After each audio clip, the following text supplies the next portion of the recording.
Hello मेरे कक्षा 10 के प्यारे छात्र छात्राओं, स्वागत है आपका हमारे यूट्यूब चैनल यस के पॉइंट कोचिंग क्लासेस में। बच्चों, आज हम कक्षा 10 के विषय गणित की एक प्रश्नावली है 1.2। 1.2 का एक सवाल हमने लिया है जो कहता है कि सिद्ध कीजिए √3 एक अपरिमेय संख्या है। इस सवाल को हम सीखेंगे बच्चों। और अगर जो आपको ये सवाल हमारा अच्छा लगता है, समझ में आता है, तो हमारे यूट्यूब चैनल यस के पॉइंट कोचिंग क्लासेस को सब्सक्राइब करें, लाइक करें, कमेंट करें और हमें बताएं कि ये वीडियो आपको कैसा लगा। ओके बच्चों, हम टाइम नहीं लेते हैं, हम शुरू करते हैं बच्चों। ये दिया है कि सिद्ध कीजिए √3 एक अपरिमेय संख्या है। तो हम बच्चों क्या करते हैं, मान लेते हैं, माना √3 एक परिमेय संख्या है, परिमेय, ठीक है, संख्या है। हमने मान लिया बच्चों कि √3 एक परिमेय संख्या है।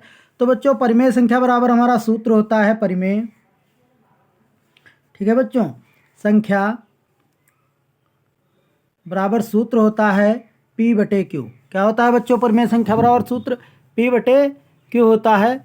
तो बच्चों हम कर देते हैं, तो यहाँ परिमेय संख्या की जगह √3 लिख देंगे। √3 बराबर हो जाएगा P/Q हो जाएगा। क्यों? क्योंकि हमने माना है √3 को परिमेय संख्या। हम दोनों पक्षों का वर्ग कर देंगे, दोनों, ठीक है बच्चों, पक्षों का वर्ग करने पर, ठीक है बच्चों, दोनों पक्षों का वर्ग कर देंगे। तो जब वर्ग कर देंगे बच्चों, तो √3 का होल ऑफ स्क्वायर बराबर हो जाएगा P/Q का होल ऑफ स्क्वायर। ठीक है बच्चों, P/Q का होल ऑफ। अब देखिए, इनकी घात 2 है, तो इसका मतलब है संख्या को हम 2 बार गुणे में लिखेंगे। तो यानी √3 गुणे √3 कर लेंगे, बराबर हो जाएगा बच्चों P/Q, गुणे हो जाएगा P/Q हो जाएगा। ठीक है बच्चों। अब देखिए, इसको हम कैसे हल करते हैं। ऐसे तो वस्तुतः हम कह सकते हैं कि √3 गुणे √3 का जो मान होगा वो आपका मान कितना होगा बच्चों, 3 होगा। ठीक है बच्चों। अब देखिए, इसका हम क्या करते हैं, अंडर रूट लगाए, तो इसको हम लिख सकते हैं √3 गुणे कर लेंगे 3, यानी फुल अंडर रूट कर देंगे। बराबर देखो, जब बच्चों गुणे का चिन्ह बीच में लगा होता है तो अंश की अंश से और हर की हर से गुणा होती है। तो P हमारा हो जाएगा बच्चों P² हो जाएगा मेरा बच्चों Q² हो जाएगा। अब देखो, इस पे यानी कि फुल अंडर रूट लगाए, तो इसका मतलब होता है जोड़े का एक बाहर ले लो। तो जोड़े का बाहर 3 ले लेंगे, बराबर हो जाएगा हमारा P² बच्चों हो जाएगा Q²। अब ध्यान देंगे बच्चों, देखो Q² गुणे में है तो इसके भाग में चला आ जाएगा, तो 3Q² बराबर हमारा हो जाएगा बच्चों P²। ठीक है बच्चों। तो अब देखो, 3Q² बराबर कितना हो गया हमारा बच्चों, P² हो गया। अब समझो, अब क्या लिखते हैं, चूंकि जो P² है संख्या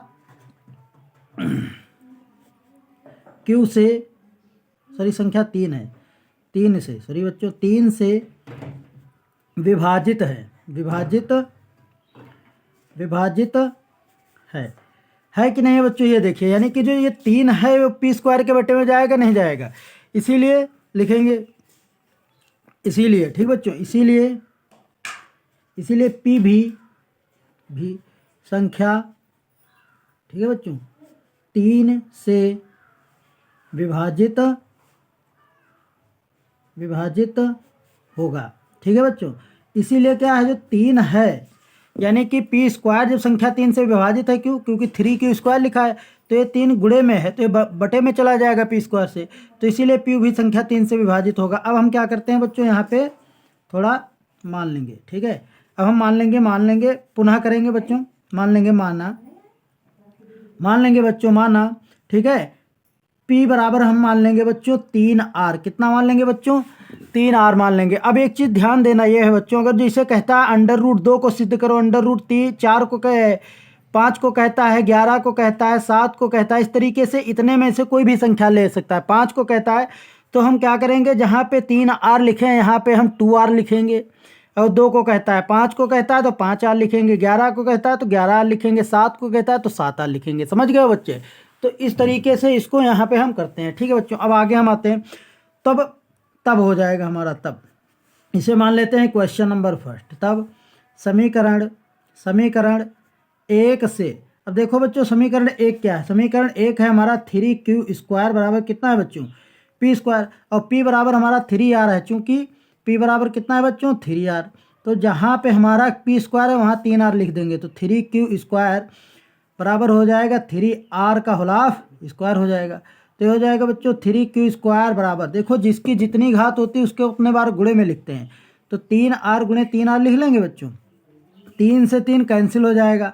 हमारा क्या बचा, ये बचा बच्चों q² बराबर बचा है 3r²। देखो एक घात इसकी जो गुणे में घातें हो जाएंगी दो, क्योंकि गुणे में घात जुड़ती है ना।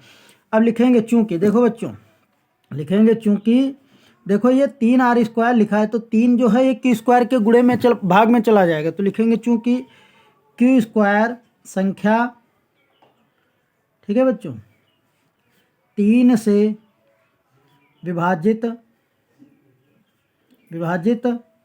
है, ठीक है बच्चों। जो q² संख्या 3 से विभाजित है, इसीलिए q भी संख्या, ठीक है, 3 से विभाजित होगा, ठीक है बच्चों। यानी कि जो q है वो भी हमारा 3 से विभाजित होना चाहिए। अब क्या हो जाएगा बच्चों, अतः p व q का कम से कम 3 एक अभाज्य गुणनखंड है। अतः क्या है बच्चों, अतः इसी में विरोधाभास है। अतः √3 एक अपरिमेय संख्या है, ठीक है बच्चों। ये हमारा प्रूव्ड हो गया, समझ में आया बच्चों। ये हमारा प्रूव्ड हो गया, यानी स्पष्ट हो गया कि √3 एक अपरिमेय संख्या है, ठीक है बच्चों। अगर जो आपको हमारा वीडियो पसंद आया है तो आप लोग हमें लाइक करें और कमेंट में बताएं ये वीडियो कैसा लगा है, और हमारे YouTube channel SK point coaching classes को सब्सक्राइब करें।